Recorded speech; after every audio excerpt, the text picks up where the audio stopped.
ஆமென். முன்னாடி நம்ம தியானிக்க பகுதி என்னன்னா வேதத்தில் எடுத்துக்கோங்க. சங்கீதம் 2 1-4 படி. பூமியின் ராஜாக்கள் எழுப்பி நின்று அதிகாரிகள் ஏகமாய் ஆலோசனை பண்ணி அவர்கள் கட்டுகளை அறுத்து அவர்கள் கயிறுகளை நம்மை விட்டு எரிந்து போடுவோம் என்கிறார்கள். பரலோகத்தில் வீற்றிருக்கிறவர் நகைப்பார், ஆண்டவர் அவர்களை இகழ்வார். சங்கீதத்துல நம்ம பெரும்பாலும் பார்த்தீங்கன்னாலே தாவீது அவர் வாழ்க்கையில நடக்கிறதேதான் பாட்டா பாடியிருப்பார்ல. இதுலயும் அதே மாதிரி தான் பாடியிருக்காரு. ஜாதிகள் கொந்தளித்து ஜனங்கள் விருதா கரைந்து சிந்திப்பானே. ஆரம்பத்திலே பாட்டியே ஒரு கேள்வியோட ஆரம்பிச்சிருக்காரு. என்னன்னா ஜாதிகள் கொந்தளித்து ஜனங்கள் விருதா கரைந்து சிந்திப்பானே. இது நம்ம ஜென்ரலா பார்த்தோம்னா அவ்வளவுக்கு ஒரு பெரிய மீனிங்ல இருக்காது. ஆனா நம்ம இதை எல்லா கூர்ந்து பார்க்கும்போது இந்த ஜனங்கள் விருதா கரைந்து சிந்திப்பானே இதை ஃபர்ஸ்ட் நம்ம படிச்சுட்டு ஜாதிகள் கொந்தளித்து நம்ம செகண்ட் படிக்கும் போது பாருங்க. ஜனங்கள் விருதா கரை சிந்திப்பானே ஜாதிகள் கொந்தளித்து பார்க்கும்போது இப்ப இதுல ஒரு மறைபொருள் இருக்கு. என்னன்னு பாத்தீங்கன்னா பொறாமை.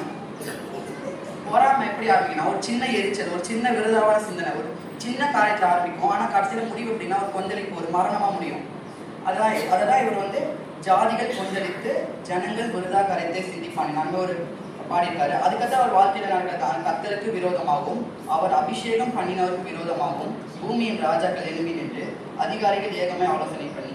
அதான் அவருக்கு விரோதமா வராங்க, ராஜாக்கள் வராங்க. அப்ப கூட அவர் என்னமே மீன் பண்ணியிருக்காங்கன்னா எனக்கு விரோதமா வராங்க, எனக்கு குடும்பத்துக்கு விரோதமா வராங்க, அண்ணமே மீன் பண்ணாங்க. கர்த்தருக்கு விரோதமாகவும் அவர் அபிஷேகம் பண்ணினவருக்கு விரோதமாகும். எல்லாத்துலயுமே ஃபர்ஸ்ட் கர்த்தரை தான் முதலிடமா இருக்கிறாரு.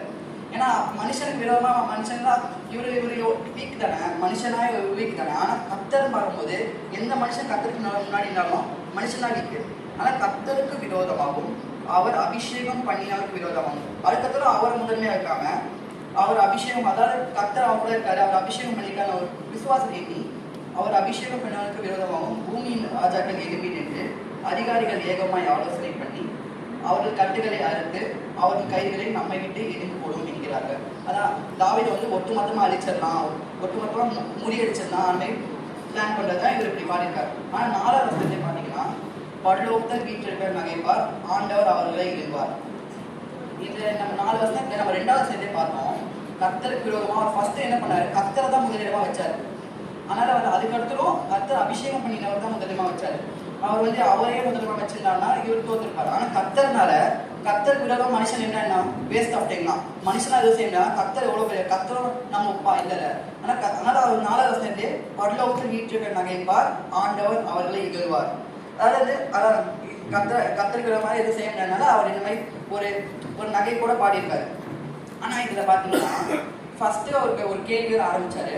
செகண்ட் அவர் விரோதமா வராங்கன்னு போட்டிருக்காரு. ஆனா விரோதமா வராங்க சொல்லும் போதே கர்த்தரை ஃபர்ஸ்ட் கையசப்பா உள்ள இன்ட்ராக்ட் ஆகாமே போடல. 4வது வசனத்தை பொறுமையா 4வது வசனம் பாத்தீங்கன்னா கர்த்தரே இன்ட்ராக்ட் ஆகாமே வரும். ஆனா 2 வருஷம் அவர் அவருக்கு விரோதமா வராங்க, அவர் மொத்தமா அழிக்கலாம் தான் பாத்துருக்காங்க. அதுல பாத்தீங்கன்னா ஃபர்ஸ்ட் பொறாமையில இவருக்கு விரோதமா வராங்க.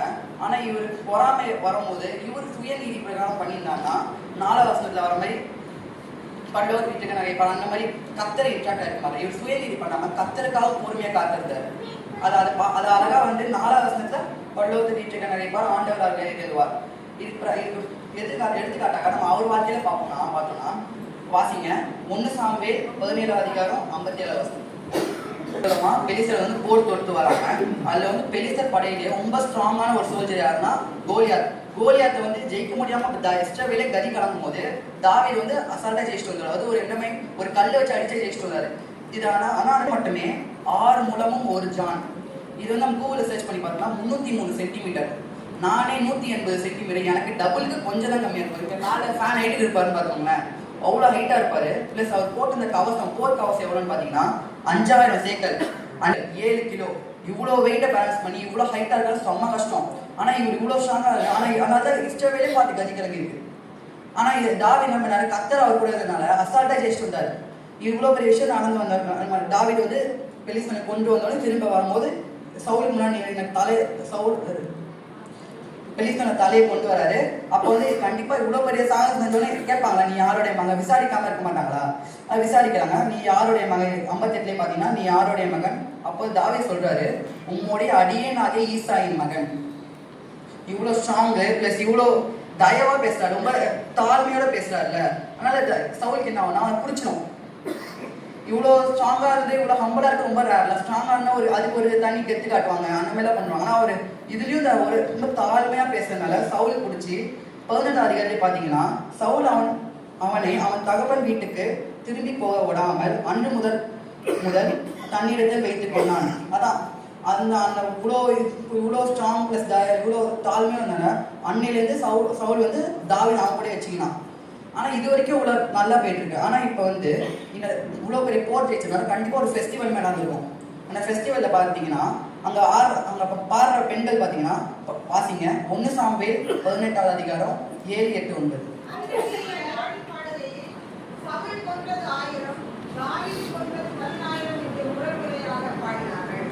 அந்த வார்த்தை சவுலுக்கு விசனமாய் இருந்தது.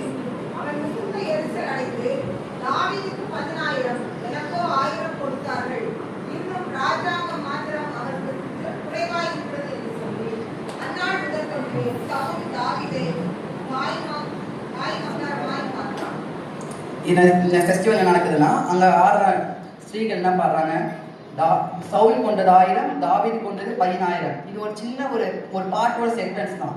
இது சவுல் வந்து ரொம்ப ஈஸியா நினைச்சிட்டு நெக்லெக்ட் பண்ணி விட்டுருக்கலாம். இது வந்து ஒரு அடுத்த வருஷம் பார்த்தீங்கன்னா அந்த வார்த்தைகள் சவுலுக்கு விசனமா இருந்தது. இது ஒரு சின்ன ஒரு இப்போ வந்து ஃபர்ஸ்ட் ஒரு முந்தின ஜென்ரேஷனும் அடுத்த ஜென்ரேஷன் வந்து ஸ்ட்ராங்கா இருக்கிறது வந்து பெரிய விஷயம் இல்லை. ஏன்னா அவங்க முந்தின ஜென்ரேஷன் அவங்களுக்கு நிறைய ஆப்பர்ச்சுனிட்டிஸ் கிடைக்கும், நிறைய போரில் எப்படிலாம் சண்டை போடலாம், அந்த மாதிரி ஒரு நிறைய டாக்டிக்ஸ் கற்றுக் கொடுத்துருப்பாங்க. ஆனால் அடுத்த ஜென்ரேஷன் தான் அவங்களோட முந்தின ஜென்ரேஷன் ஸ்ட்ராங்காக இருக்க பெரிய விஷயம் இல்லை. ஆனால் இது இந்த எல்லாமே பாருனோடனே சவுலுக்கு என்ன ஆகுது? ஒரு சின்ன விஷயம் கூட கவனிக்காம அவர் என்ன பண்றாரு? எரிச்சல் அடைகிறாரு. அதான் ஜாதிகள் கொந்தளித்து ஜனங்கள் விருதாக கரையை சிந்திப்பானே, அதான் அவர் இப்படி பாடியிருக்காரு தாவீது. ஒரு சின்ன விஷயம் தான், ஆனா அதனால என்ன ஆகுது? கொந்தளிப்பா மாறுது. இப்போ ஒரு சின்ன எரிச்சலா ஆரம்பிக்குதா? இது 9வது வசனத்துல பார்த்தீங்கன்னா அந்நாள் முதல் கொண்டு சவுல் தாவீதை காய் மகாரமாய் பார்த்தான். இந்த காய் மகாரமாய் இந்த வார்த்தை ரொம்ப பெரிய வார்த்தைலாம் இல்லை, ஜெலஸ், அதாவது பொறாமை தான் மீன் பண்றாங்க. பொறாமையில இவ்வளோ பெரிய வார்த்தையை வழி நமக்கு புரியாதமே எழுதி வச்சிருக்காங்க. இப்போ இந்த பொறாமை என்ன ஆகுது? அவன் மேல் ஏறினான். ஆனாலும் தாவீது விலகி 2 தரம் அவனுக்கு தப்பினான். பாருங்க, எரிச்சல் ஆரம்பிச்சது, பொறாமையா மாறிச்சு, கொந்தளிப்பாச்சு. இப்போ பாருங்க சாவடிக்கிற அளவுக்கு போயிட்டார் சவுல். இது இந்த ஃபர்ஸ்ட் ஒரு சின்ன எரிச்சல் ஆடும்போதே அவர் நெக்லெக்ட் பண்ணியிருந்தா இவ்வளோ பெரிய பிரச்சனையா வந்திருக்காரு. சவுல் வந்து தாவீது வந்து 2 வாட்டி கீழே சாவடிக்க பார்த்துருக்காரு. ஆனால் என்ன இருக்கு? ஏசப்பாவை தப்பு வச்சிருக்காரு தாவீது. அதனால பாருங்க, ஏசப்பா தாவீதோட இருந்தனால சவுல் என்னதான் பிளான் பண்ணி அவனை சாவடிக்கணும், அவனை மொத்தமாக அழிச்சிடணும் பிளான் பண்ணாலும் ஃபர்ஸ்ட் டே பார்த்தீங்கன்னா ஃபர்ஸ்ட் டைம்லேயே தாவீது தான் தப்பிச்சிடுறாரு. இப்போ அடுத்த வசனம் வாசிங்க, 1 சாமுவேல் 18, 17 வாசிங்க.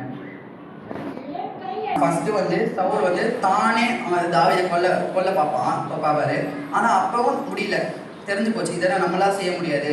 உடனே வந்து நடுவில் அவர் நடக்கும்னா தாவீது அவன் செய்கை எல்லாம் புத்திமான நடப்பான். கர்த்தர் அவனோட இருந்தார். கர்த்தர் அவனோட சவுலுக்கே தெரிஞ்சிச்சு.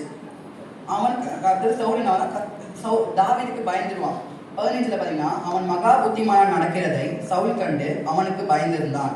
அதான் அவனே நினைச்சு கொல்ல பார்த்தான், அதுவும் முடியல. கர்த்தர் வர அவன் கூட இருக்காரு. அப்படின்னா என்ன நடக்கும்? எதுவும் பண்ண முடியாது தெரிஞ்சிச்சு. அவன் பயப்பட ஆரம்பிச்சிட்டான்.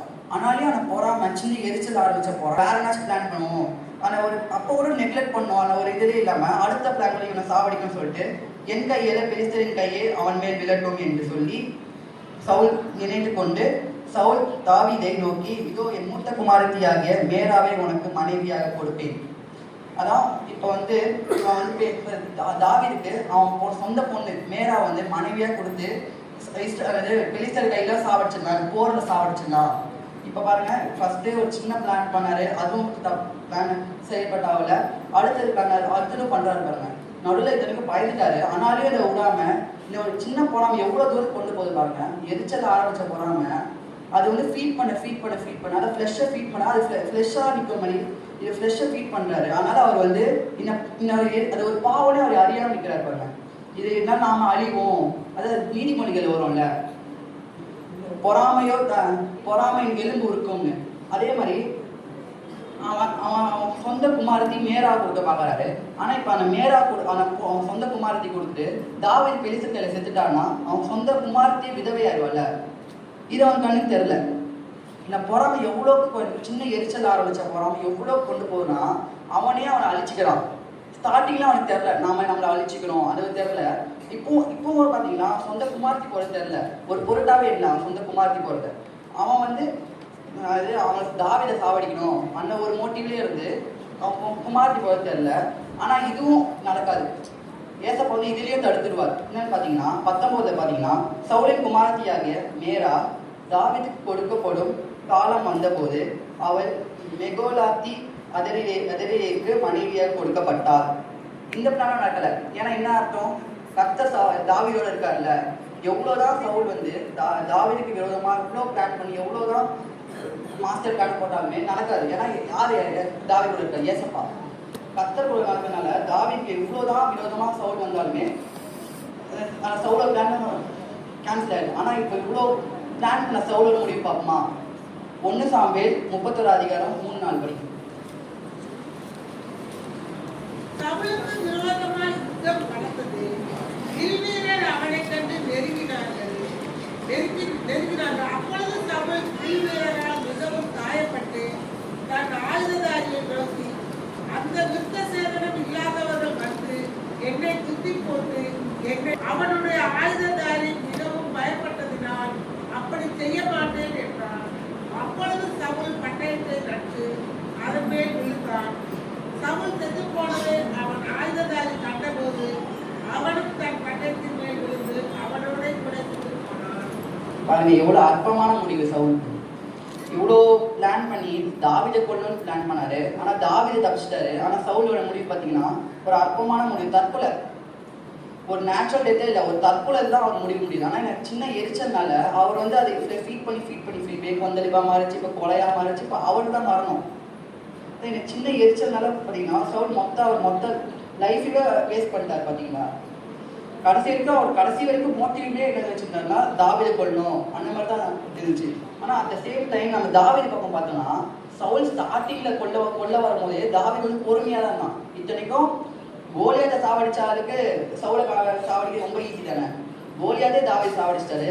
அப்போ சவுலை சாவடிக்க எவ்வளோ ஈஸி. இத்தனைக்கும் இவ்வளோ இப்போ வந்து நம்ம 2 காரியம் தான் சவுல் வந்து தாவீதை சாவடிக்க ட்ரை பண்ண பார்த்தோம். இத்தனைக்கு 1 சாமுவேல் முழுசாவே சவுல் வந்து தாவீதை வந்து துரத்துறது தான் முழுசாவே இருக்கும். நீங்கள் அப்புறம் படிச்சு பாருங்க. அதில் வந்து தாவீது கிட்ட வந்து சவுல் வந்து ஒரு வாட்டி மாட்டிப்பாரு. ஒரு வாட்டி தூங்கிட்டு இருக்கும்போது அவர் ட்ரெஸ்ஸை மணிக்கு லிஸ்ட்டு இப்போ போவார் தாவீது. அப்போ கூட தாவீது வந்து ரொம்ப வயிறாகவே ஏசப்பாக பொறுமையாக காத்திருப்பாரு. கத்தர் அபிஷேகம் பண்ணினவரே நான் எப்படி சாவடிப்பேன், ஒரு பொறுமையோட கத்தருக்கு பொறுமையாக காத்திருந்து அவர் கடைசி இப்போ வந்து சவுல் மரணம் அடைஞ்சாரு. ஆனால் தாவீது என்ன பண்ணாரு, தாவீது ராஜாவானார். அதே மாதிரி தான் சவுல் மாதிரி நம்ம வந்து ஒரு சின்ன எரிச்சல், ஒரு சின்ன பொறாமை, இதெல்லாம் நம்ம ஸ்டார்டிங்கே நெக்லெக்ட் பண்ணி நம்ம விட்டுட்டு நம்ம தாவீது போல நம்ம வந்து பொறுமையோட காத்திடணும். எங்கன்னா நம்ம அவர் வந்து உயிரே போறதுக்கு வரும்போது கூட தாவீது என்ன பண்ணாரு, பொறுமையோட காத்திருந்து அவர் ராஜ்யத்தை பெற்றுக்கினாரு. இல்லையா? அடுத்து நம்ம பார்க்கணும்னா யோசேப்பை பார்ப்போம். யோசேப் வந்து தாவீதுக்காச்சே ஒரு அடுத்த ஆள் தான். யோசேப் வந்து சொந்த சகோதரரே அவனுக்கு எதிர்த்து வருவாங்க. ஆனால் யோசேப் என்ன பண்ணுவாரு, அவர் சொந்த சகோதரர் வந்தாலுமே அவர் வந்து பொறுமையாக காத்திருப்பாரு. இத்தனைக்கும் அவங்க சகோதரர் என்ன பண்ணுவாங்க, அவனை வந்து இஸ்மவேல் அவங்க கிட்ட வந்து விட்டு போட்டுருவாங்க. அப்போ கூட யோசேப் வந்து அவன் வந்து தப்பிச்சான மாதிரி ஒரு வேற மோட்டிவோட போவே இல்லை. இஸ்மவேல் விட்டுட்டு அவன் வந்து இன்னொரு தேசத்துக்கு போயிட்டு அங்கேயும் யோசேப் வந்து ஒரு பெரிய பாடுகள் இருந்துச்சு. அவனை இன்னொருத்தன் போர்த்திபால் வீட்டுக்கு போவான். போர்த்திபால் வீட்டில் விற்கப்பட்டு அங்கே வாழ்வான். அங்கே வந்து கர்த்தர் யோசேப்போட இருந்தார் என்று போர்த்திபால் அறிந்து அவங்க வீட்டில் இருக்க எல்லாத்துக்கும் யோசேப் அதிபதியாக போடுவான். ஆனால் யோசேப் வந்து அப்போ கூட உண்மையாக இருப்பார். அவன் செய்கையில் உண்மையாக இருந்ததுனால அவங்க வீட்டில் வந்து போர்த்திபால் மனைவி வந்து அவனை வந்து பாவம் செய்ய அழைப்பான். இருந்தாலும் போர்த்திபால் மனைவி அவன் எங்கே தெரிய போகுது போர்த்திபாலுக்கு, அது வீட்டில் யாருமே இல்லாத டைம் தான் பாவம் செய்ய அழைப்பான். ஆனால் யோசேப் வந்து அவன் செய்கையில் உண்மையாக இருந்து அந்த பாவத்தை ஈடுபடாமல் இருந்தார். ஆனால் அவருக்கு என்ன நினச்சி, ஒரு கெட்ட விஷயம் தான் நினச்சி அவர் திருப்பி ஜெயிலுக்கு தான் போனார். ஆனால் என்ன ஸ்டார்டிங்கில் நினச்சி நடக்க சின்ன கஷ்டத்துக்காக யோசிப்பு அன்னைக்கு இப்போ போர்த்திபால் மனைவிக்காக போர்த்திபால் மனைவிக்கிட்ட பாவம் செஞ்சிருந்தா இன்னத்துக்கு அவரு ஒரு பிரைம் மினிஸ்டர் ஆனார். அந்த ராஜாக்கு அடுத்த போஸ்டிங்கே யோசேப் தான் இருந்தார். அவர் இந்த மாதிரி நம்ம வாழ்க்கையில் சின்ன எரிச்சல், சின்ன பிரச்சனை இதெல்லாம் யோசேப்பு கண்டுனான்னா அவரும் ராஜாவை வேலை இருக்க மாட்டாரு. அதுக்காக பார்த்தீங்கன்னா தேசத்துல வந்து இப்போ பஞ்சம் உருவாகுது. அப்புறம் அண்ணனுங்க வந்து யோசேப்பு கிட்ட தலை குனிஞ்சு நிக்கிற மாதிரி ஆயிடும் பாருங்க. யோசேப்போட உயர்ந்து நிக்கிறாரு. யோசேப்பு எவ்வளவு உயர்ச்சிட்டாரு பாத்தீங்களா? அதான் பொறாமையை தவிர்த்துட்டு கர்த்தரோட பொறுமையா காத்திருந்தோம்னு வச்சுக்கோங்களேன், இதான் நம்ம வாழ்க்கை முடிவு. தாவீதை போலையும் யோசேப்பை போலையும் நம்ம வாழ்க்கை வந்து மென்மேலும் வளர்ந்துதான் இருக்கும். ஆனா அவங்க நமக்கு எதிர்த்து வர சின்ன சின்ன பிரச்சனை அவங்க நினைச்சிட்டு இருப்பாங்க, இந்த பிரச்சனை பண்ணாலும் நாம அழிஞ்சிருவோம்னு நினைப்பாங்க. கர்த்தருக்குள் நம்ம பொறுமையா காத்திருந்தோம்னா எவ்வளவு பெரிய பிரச்சனைனாலும் அந்த பிரச்சனை தான் அழிஞ்சு போகும் தவிர நாம அழிய மாட்டோம். அல்லேலூயா.